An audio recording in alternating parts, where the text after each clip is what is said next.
Chapter 6. Pig and Pepper. For a minute or two she stood looking at the house and wondering what to do next, when suddenly a footman in livery came running out of the wood. She considered him to be a footman because he was in livery.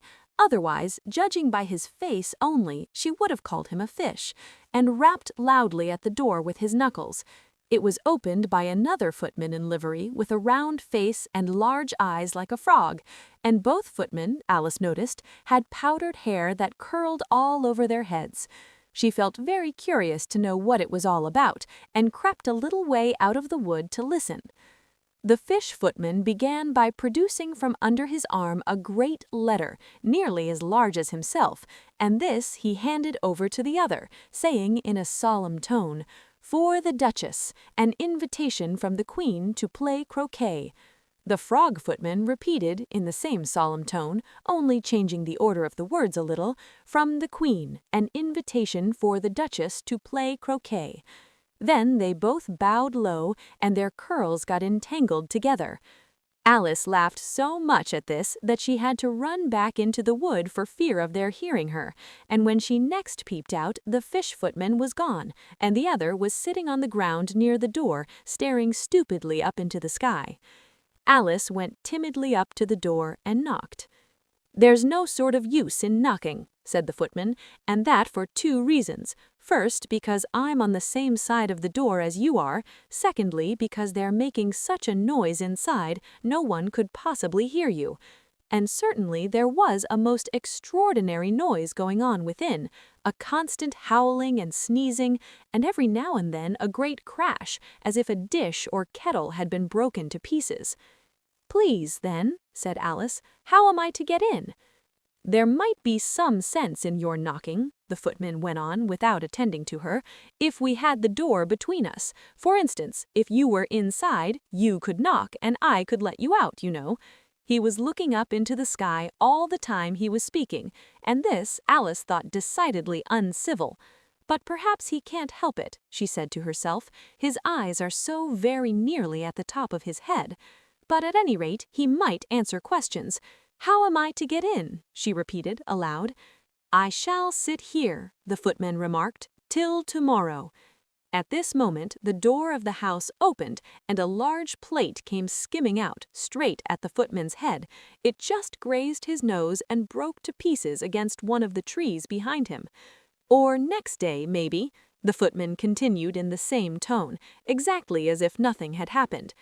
"How am I to get in?" asked Alice again in a louder tone.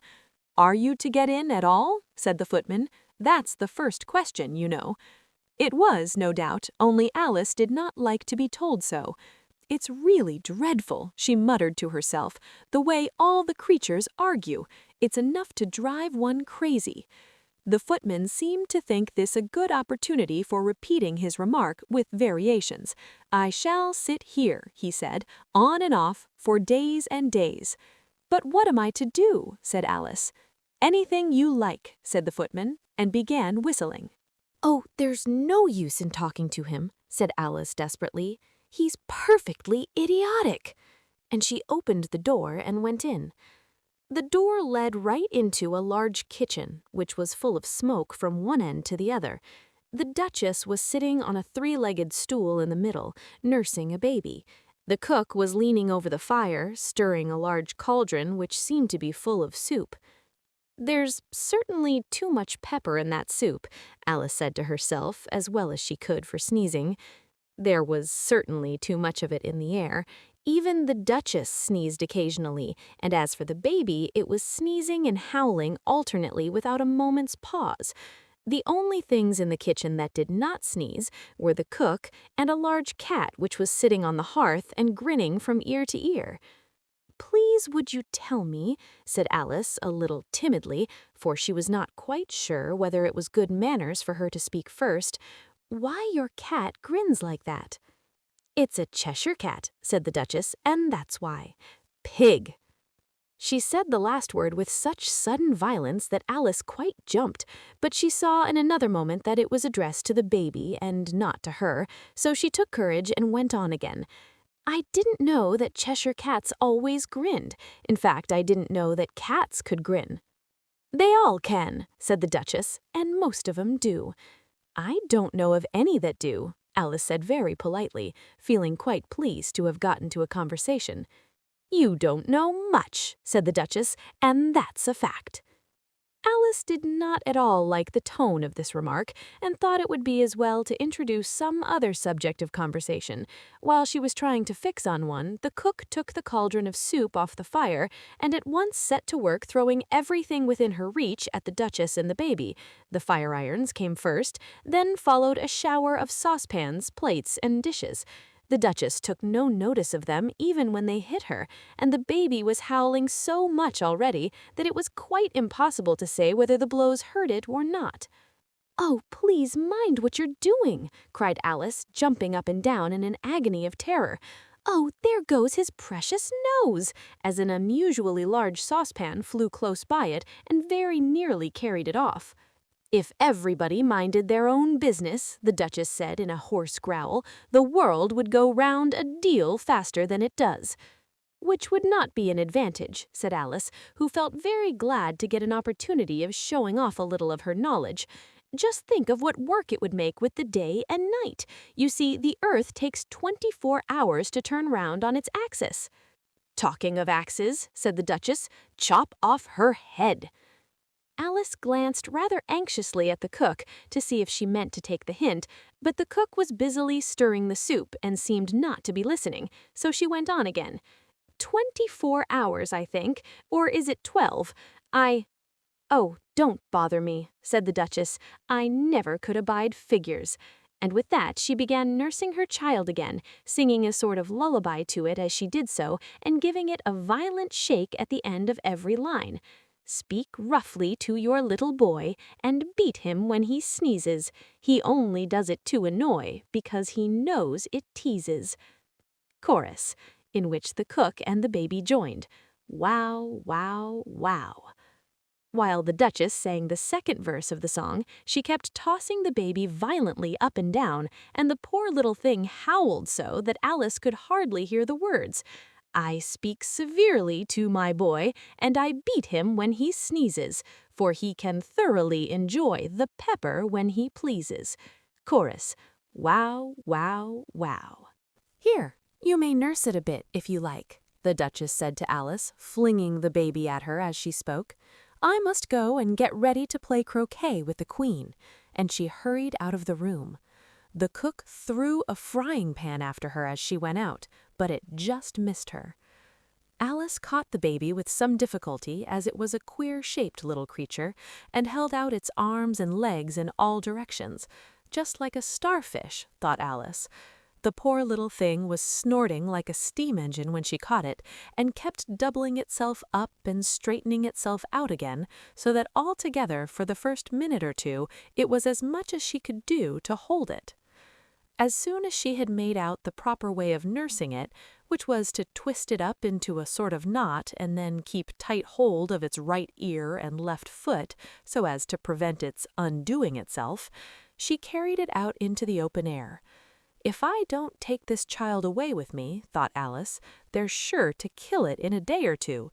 Wouldn't it be murder to leave it behind?" She said the last words out loud, and the little thing grunted in reply. It had left off sneezing by this time. "Don't grunt," said Alice. "That's not at all a proper way of expressing yourself." The baby grunted again, and Alice looked very anxiously into its face to see what was the matter with it. There could be no doubt that it had a very turned-up nose, much more like a snout than a real nose. Also, its eyes were getting extremely small for a baby. Altogether, Alice did not like the look of the thing at all. But perhaps it was only sobbing, she thought, and looked into its eyes again to see if there were any tears. No, there were no tears. "If you're going to turn into a pig, my dear," said Alice seriously, "I'll have nothing more to do with you. Mind now." The poor little thing sobbed again, or grunted, it was impossible to say which, and they went on for some while in silence. Alice was just beginning to think to herself, "Now what am I to do with this creature when I get it home?" when it grunted again so violently that she looked down into its face in some alarm. This time there could be no mistake about it. It was neither more nor less than a pig, and she felt that it would be quite absurd for her to carry it further. So she set the little creature down and felt quite relieved to see it trot away quietly into the wood. If it had grown up, she said to herself, it would have made a dreadfully ugly child, but it makes rather a handsome pig, I think. And she began thinking over other children she knew who might do very well as pigs, and was just saying to herself, if one only knew the right way to change them, when she was a little startled by seeing the Cheshire Cat sitting on a bough of a tree a few yards off. The cat only grinned when it saw Alice. It looked good-natured, she thought. Still, it had very long claws and a great many teeth, so she felt that it ought to be treated with respect. Cheshire Puss, she began, rather timidly, as she did not at all know whether it would like the name. However, it only grinned a little wider. Come, it's pleased so far, thought Alice, and she went on. Would you tell me, please, which way I ought to go from here? That depends a good deal on where you want to get to, said the cat. I don't much care where, said Alice. Then it doesn't matter which way you go, said the cat. So long as I get somewhere, Alice added as an explanation. Oh, you're sure to do that, said the cat, if you only walk long enough. Alice felt that this could not be denied, so she tried another question. What sort of people live about here? In that direction, the cat said, waving its right paw round, lives a hatter, and in that direction, waving the other paw, lives a March hare. Visit either you like, they're both mad. But I don't want to go among mad people, Alice remarked. Oh, you can't help that, said the cat. We're all mad here. I'm mad, you're mad. How do you know I'm mad? Said Alice. You must be, said the cat, or you wouldn't have come here. Alice didn't think that proved it at all. However, she went on, and how do you know that you're mad? To begin with, said the cat, a dog's not mad. You grant that? I suppose so, Alice said. Well then, you see, a dog growls when it's angry and wags its tail when it's pleased. Now I growl when I'm pleased and wag my tail when I'm angry. Therefore, I'm mad. I call it purring, not growling, said Alice. Call it what you like, said the cat. Do you play croquet with the Queen today? I should like it very much, Alice said, but I haven't been invited yet. You'll see me there, said the cat, and vanished.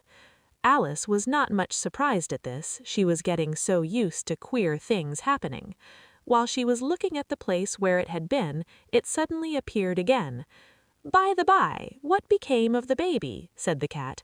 I'd nearly forgotten to ask. It turned into a pig, Alice said quietly, just as if it had come back in a natural way.